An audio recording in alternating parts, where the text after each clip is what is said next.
The past isn't a dusty textbook filled with settled facts. It's a living, breathing mystery, full of unanswered questions, lost civilizations, and objects that seem to defy explanation.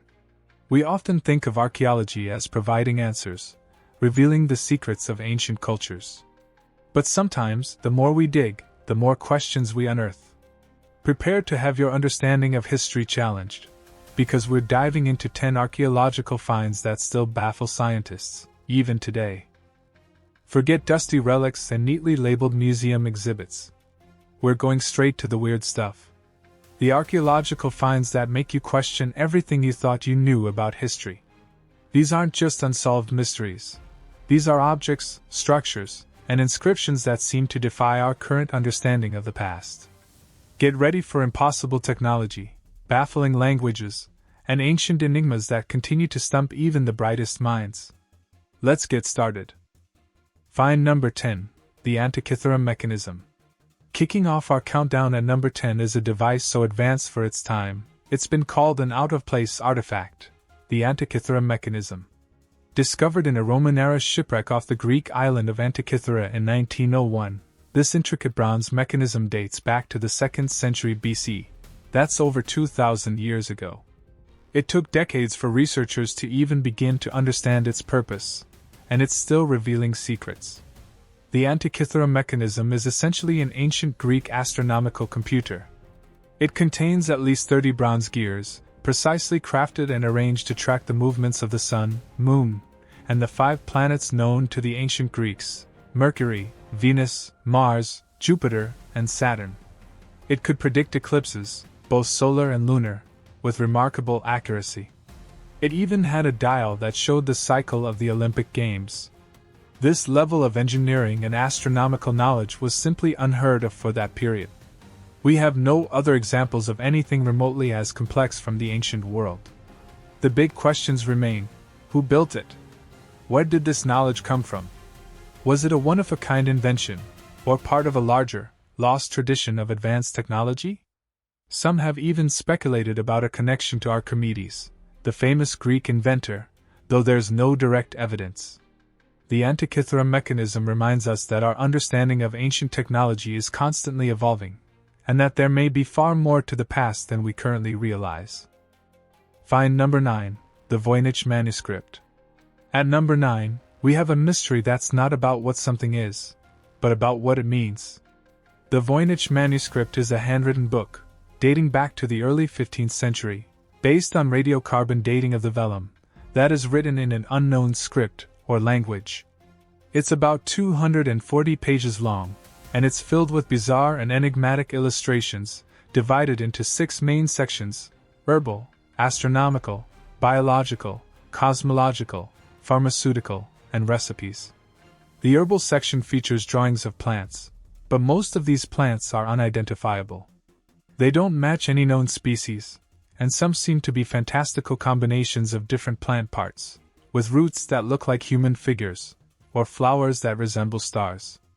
The astronomical section features circular diagrams with celestial symbols, zodiac signs, some familiar, some unknown, and naked figures, often emerging from what look like chimneys or tubes.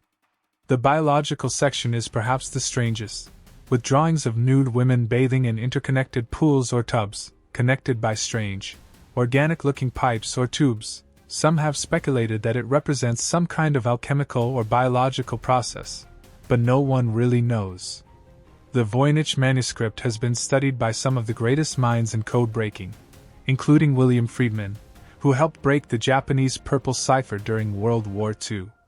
Professional and amateur cryptographers, linguists, and historians have all tried their hand at deciphering the text, but all attempts have failed. There are countless theories. It's an elaborate hoax. It's a coded message concealing secret knowledge. It's a genuine, but lost language.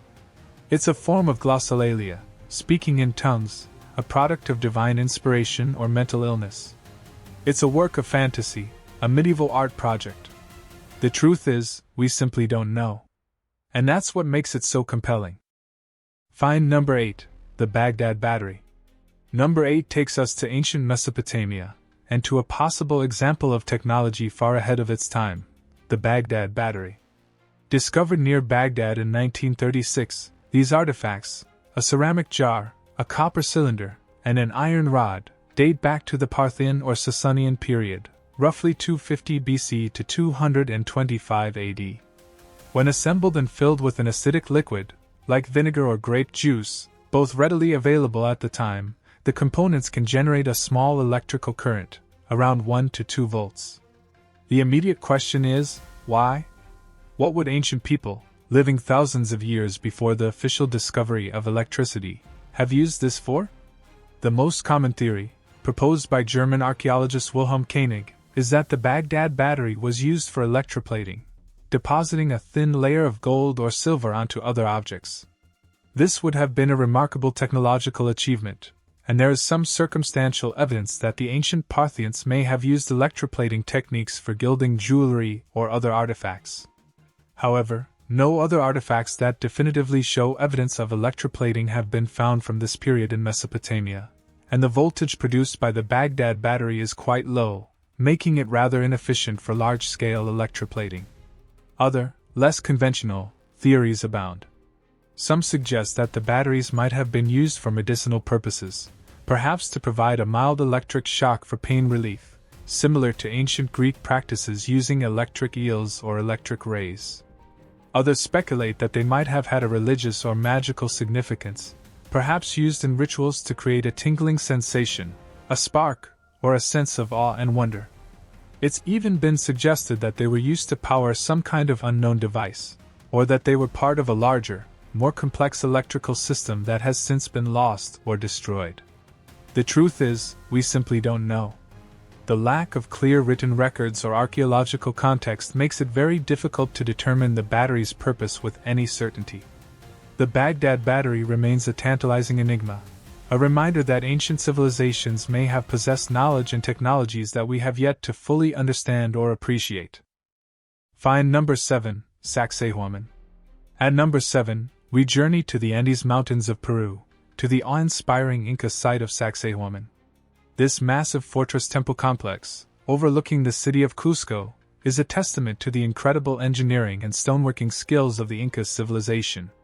But it's not just the scale of Sacsayhuaman that's impressive, it's the almost unbelievable precision with which the enormous stones were cut, shaped, and fitted together.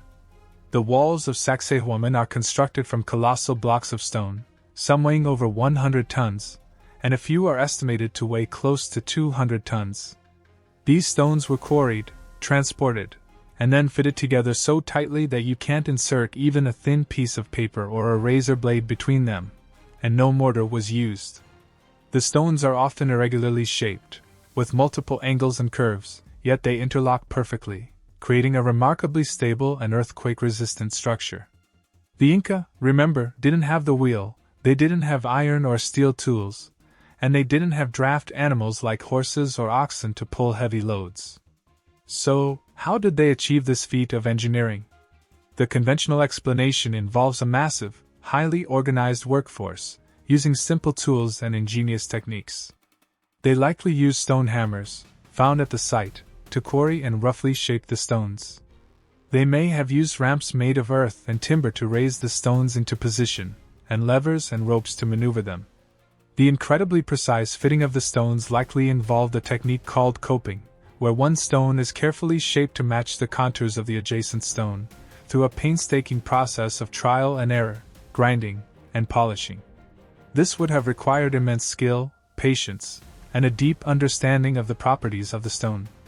However, some researchers, engineers, and alternative history enthusiasts believe that even these traditional explanations don't fully account for the precision, the scale, and the sheer difficulty of working with such massive stones.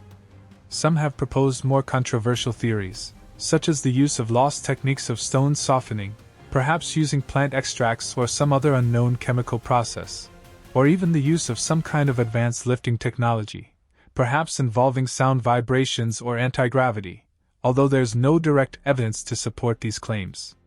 The mystery of exactly how the Inca achieved this level of precision, particularly with the largest stones, remains a source of debate and ongoing investigation. Find number 6, the Nazca Lines. Remaining in Peru, but shifting from the highlands to the coast, we encounter number 6, the Nazca Lines. These are a series of enormous geoglyphs, designs and figures etched into the ground, located in the Nazca Desert of southern Peru, a high arid plateau that stretches more than 50 miles. They were created by the Nazca culture between 500 BC and 500 AD, a pre-Inca civilization known for its pottery, textiles, and complex irrigation systems. The Nazca lines depict a wide variety of subjects, including animals, hummingbirds, monkeys, spiders, whales, condors, lizards, and others, plants, geometric shapes, spirals, trapezoids, triangles, straight lines, and strange, humanoid figures, sometimes referred to as the astronaut due to its large, rounded head and what some interpret as a spacesuit. The lines were created by removing the reddish-brown iron oxide-coated pebbles that cover the surface of the desert, revealing the lighter-colored earth beneath. The dry climate, lack of rain, and minimal wind erosion have helped to preserve the lines for centuries. The sheer scale of the Nazca lines is astonishing. Some of the animal figures are hundreds of feet long, and the lines themselves can stretch for miles. The figures are best appreciated from the air, which has led to a great deal of speculation about their purpose and how they were created. The most common and scientifically accepted theory is that the lines had a ritual or religious significance for the Nazca people. They may have been created as offerings to the gods, perhaps associated with water and fertility, which would have been crucial concerns in the arid desert environment. Some researchers believe the lines were pathways for ceremonial processions, or that they marked the locations of underground water sources. Others have proposed astronomical alignments, suggesting that some of the lines may have pointed to the solstices, equinoxes, or the rising and setting points of certain stars or constellations.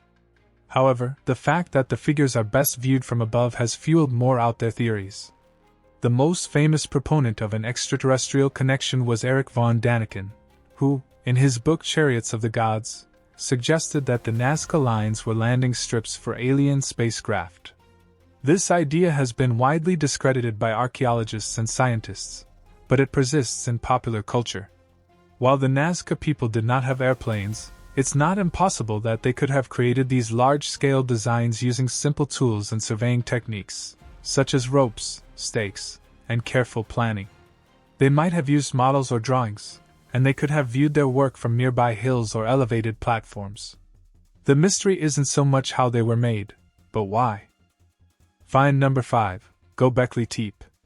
Our next stop takes us to southeastern Turkey, and back in time, way back, to a site that is revolutionizing our understanding of the Neolithic period and the origins of civilization, Göbekli Tepe. This archaeological site, which was first discovered in the 1960s but only began to be seriously excavated in the mid-1990s, predates Stonehenge by an astonishing 6,000 years and the Egyptian pyramids by roughly 7,000 years. It's one of the oldest known examples of monumental architecture anywhere in the world, and it's forcing archaeologists to rewrite the textbooks. Göbekli Tepe consists of a series of large, circular and oval structures, built on a hilltop. These structures contain massive T-shaped pillars, made of limestone, some of which are up to 18 feet tall and weigh over 10 tons. The pillars are arranged in circles or rings, often with two larger pillars in the center. Many of the pillars are decorated with elaborate and incredibly detailed carvings of animals, including foxes, boars, birds, snakes, scorpions, lions, and vultures. Some of the pillars also have abstract symbols or stylized human figures, often with missing heads or exaggerated features. The craftsmanship of the carvings is remarkable, especially considering the age of the site and the tools available at the time. The most groundbreaking aspect of Göbekli Tepe is its age, and the implications that has for our understanding of human history. It was built around 9600 BC to 8200 BC, that's the end of the last ice age, a time when humans were supposedly still living as nomadic hunter-gatherers, with no knowledge of agriculture, pottery, or permanent settlements. The conventional view of human history was that organized religion, monumental architecture, and complex social structures only emerged after the development of agriculture and the rise of settled communities. Göbekli Tepe turns that narrative on its head. It suggests that the desire to build a monumental religious site, a gathering place for rituals and ceremonies, might have been a driving force in the development of agriculture and settled life, rather than the other way around. The prevailing theory, championed by the site's chief excavator Klaus Schmidt, is that Göbekli Tepe was a temple, or a series of temples, a regional center for religious gatherings and rituals. He believed that hunter-gatherer groups from a wide area would have come together at Göbekli Tepe to build and use the structures, perhaps engaging in communal feasts, ancestor worship, or other ceremonies. The carvings on the pillars, according to this interpretation, might represent mythical creatures, shamanic visions, or totemic animals. However, there are other interpretations. Some researchers suggest that Göbekli Tepe might have been a settlement, or a place for astronomical observations, and the exact meaning of the carvings remains a subject of debate. Find number 4. The Pyre Reis Map. Let's move from stone circles to a mysterious piece of parchment, the Pyre Reis Map. Created in 1513 by the Ottoman admiral and cartographer Pyre Reis, this map is not a complete world map, but it does show portions of the western coasts of Europe and North Africa, the coast of Brazil, and various Atlantic islands with a surprising degree of accuracy for its time. But that's not what makes it so controversial. The real mystery lies in the southern portion of the map, where Pyre Reis depicts a landmass that some believe to be Antarctica, centuries before its official discovery in the 19th century. Now, it's important to state up front, most historians and cartographers believe this is a misinterpretation. The coastline in question is likely a distorted representation of South America, or perhaps a depiction of the hypothetical Terra Australis Incognita, a southern continent that was believed to exist for centuries, based on the idea that the landmasses in the northern hemisphere needed to be balanced by a landmass in the south. However, the way Pyre Reis drew this landmass, and some of the details he included, have fueled speculation about a far more ancient source of knowledge. Pyre Reis himself claimed that he used a variety of older maps as sources for his own map, including some that he said dated back to the time of Alexander the Great, 4th century BC, and some that were based on Arab and Indian sources. He also mentioned using maps captured from Portuguese explorers. This has led some researchers, most notably Charles Hapgood, to propose that Pyre Reis might have had access to lost maps, originating from a much earlier, perhaps even pre-Ice Age, civilization that had mapped the coast of Antarctica before it was covered by ice.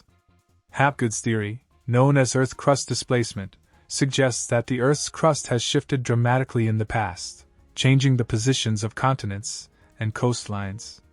This theory is not accepted by mainstream geologists, but it has gained a following among those who believe in lost civilizations and ancient advanced technologies. Find number 3. The underwater city of Yonaguni. Off the coast of Yonaguni Island, the southernmost of the Ryukyu Islands of Japan, lies a submerged structure that has sparked intense debate and remains a source of controversy, the Yonaguni Monument. Discovered in 1986 by a local diver, Kihachiro Aratake, who was looking for hammerhead sharks, this series of massive, rectangular rock formations, some of which are connected, has been interpreted by some as the ruins of a sunken city, or at least, a man-modified, if not entirely man-made, structure, dating back thousands of years, possibly to the last ice age, when sea levels were much lower. The Yonaguni Monument includes features that appear, at first glance, to be artificial: large, flat, rectangular platforms, seemingly straight walls, right angles, parallel steps or terraces, a large, triangular terrace, a road running alongside the structure, and even what some interpret as a face carved into one of the rocks. These features, if man-made, would suggest a level of stoneworking and organization that is not typically associated with the prehistoric cultures of the region. Some researchers, most notably marine geologist Masaki Kimura of the University of the Ryukyus, have argued strongly for a human origin, citing the seemingly regular shapes, the sharp angles, the presence of what appear to be tool marks, post holes, and carvings, and the arrangement of the formations, which they believe cannot be explained by natural processes alone. However, the majority of geologists, archaeologists, and other scientists maintain that the Yonaguni Monument is a natural rock formation, the result of geological processes like tectonic activity, erosion, and fracturing. They point out that the area is prone to earthquakes and strong ocean currents, which could have shaped the rocks into these unusual forms. They also argue that the tool marks and carvings are natural features, such as scratches caused by water currents, the growth of marine organisms, or natural weathering patterns. They emphasize that similar rock formations, with straight lines and right angles, can be found in many other parts of the world, and are known to be the result of natural geological processes. The debate continues, often fiercely, with both sides presenting evidence and arguments to support their claims. The Yonaguni Monument remains a fascinating and controversial site, a testament to the power of nature to create seemingly artificial structures, and the enduring human desire to find evidence of lost civilizations and forgotten histories. Find number 2, the Baigong Pipes. Our penultimate mystery takes us to China, to the remote Qinghai province, near Mount Baigong. Here, embedded in the rock of a pyramid-shaped hill and in nearby caves, are the so-called Baigong Pipes, a series of pipe-like structures that have generated considerable controversy and wild speculation, even claims of ancient extraterrestrial visitation. These pipes range in size from a few centimeters to as much as 40 centimeters, over a foot, in diameter, and some of them appear to be metallic, protruding from the rock formations. The Baigong Pipes were first publicized in the 1990s, and they quickly became a subject of fascination for those interested in ancient mysteries, alternative archaeology, and the possibility of advanced prehistoric civilizations or alien contact.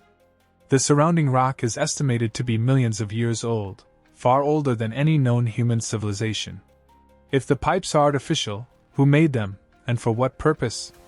Some proponents of the ancient astronaut theory have suggested that the pipes are evidence of an ancient extraterrestrial base, a forgotten, technologically advanced civilization, or even a prehistoric industrial complex. However, mainstream scientists offer more mundane explanations. The most common explanation is that the pipes are natural formations, specifically fossilized tree roots. This theory suggests that the pipes are the result of a process called diagenesis, where iron-rich sediments accumulate around tree roots and, over millions of years, form pipe-like concretions. The trees themselves would have long since decayed, leaving behind the hollow, pipe-shaped structures. Similar formations have been found in other parts of the world. However, some analyses of the pipes have reportedly found unusual chemical compositions, including elements not commonly found in the surrounding rock, and a significant percentage of silicon dioxide. This has fueled speculation that the pipes might be artificial, or at least that they are not simply fossilized tree roots. Some reports mention an 8% component of the pipes as being unidentifiable. Another theory suggests that the pipes are related to volcanic or tectonic activity. The region is known to be seismically active, and it's possible that molten iron or other materials could have been injected into cracks and fissures in the rock, forming pipe-like structures. However, this explanation doesn't fully account for the reported regularity of the pipe's shapes, their metallic composition, or their presence in different locations and orientations. The debate surrounding the Baigong Pipes continues, and they remain an intriguing and controversial anomaly. While the scientific consensus leans towards a natural explanation, the unusual features of the pipes, and the lack of a completely satisfactory explanation, keep the mystery alive, fueling speculation and inspiring alternative theories. The Baigong Pipes, like many other archaeological enigmas, remind us that there are still gaps in our understanding of the natural world and the history of our planet. Find number 1, the Diquis Spheres. Our final mystery takes us to the Diquis Delta of Costa Rica, where hundreds of almost perfectly spherical stone balls, ranging in size from a few centimeters to over 2 meters in diameter, have been found. These spheres, made of granodiorite, a hard igneous rock, were created by the pre-Columbian Diquis culture, likely between 600 and 1500 AD. While the spheres themselves are impressive examples of stoneworking skill, the mystery lies in their purpose. There are no written records from the Diquis culture to explain why they were made, how they were transported, some weigh over 15 tons, or what they were used for. They were often found arranged in alignments, sometimes in groups, and sometimes associated with burials, but their precise meaning remains elusive. Some theories suggest they were status symbols, representing the power and wealth of chiefs or clans. Others propose that they had astronomical significance, marking the positions of stars or solstices. It's also possible that they were used in rituals or games. Some have even suggested more outlandish explanations, like alien intervention or lost technology. The decipheres remain a captivating enigma, a testament to the ingenuity and artistry of a vanished culture, and a reminder that even seemingly simple objects can hold profound mysteries. And there you have it, a whirlwind tour through 10 of the most baffling archaeological finds ever unearthed, 10 mysteries that continue to challenge our understanding of the past. From a prehistoric computer to unreadable books, impossibly precise stonework to enigmatic lines in the desert, these discoveries demonstrate that history is far from a closed book. There are still missing chapters, blank pages, and coded messages that we may never fully decipher. And that's part of what makes archaeology, and the study of the past, so endlessly fascinating. So, what do you think? Which of these finds do you find the most baffling, the most intriguing, the most likely to have a truly unexplained origin? Do you believe there are rational explanations for all of them? Or do some of these mysteries hint at something more, something that challenges our current understanding of the world? Share your thoughts, your theories, and your own favorite archaeological mysteries in the comments below. Let's have a respectful and thought-provoking discussion. And if you enjoyed this journey into the world of unexplained archaeological finds, please subscribe to the channel. We'll continue to explore the weird, the wonderful, and the unexplained, bringing you stories that will challenge your assumptions and expand your horizons. Give this video a thumbs up, share it with your friends who love a good mystery, and hit that notification bell so you don't miss our next adventure. Until next time, stay curious, keep questioning, and remember, the past is full of secrets, and some of them might just change everything we think we know.